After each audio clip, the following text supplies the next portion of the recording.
யாழ்ப்பாணம் செம்மணி சித்துப்பாத்தி பகுதியில் தற்காலிகமாக இடைநிறுத்தப்பட்டிருந்த 3ஆம் கட்ட மனித புதைக்குழி அகழ்வு பணிகள் ஆடி மாதம் 15ஆம் தேதி மீண்டும் ஆரம்பமாகி நடைபெற்று வருகின்றன.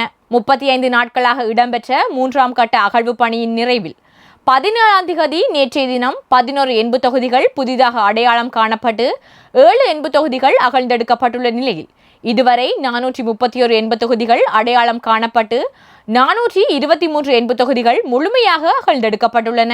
நேற்றைய தினம் நடைபெற்ற அகழ்வு பணிகளின் போது எண்பு தொகுதியின் விரல் என்போடு செப்பு உலோகத்திலானது என நம்பப்படும் மோதிரம் ஒன்று அடையாளம் காணப்பட்டு சுத்தம் செய்யப்பட்டு சான்று பொருளாக எடுக்கப்பட்டுள்ளதுடன் அதற்கு முந்தைய நாட்களில் 3 சிறுவர்கள் மற்றும் ஒரு குழந்தையின் எண்பு தொகுதியும் அகழ்ந்தெடுக்கப்பட்டுள்ளன.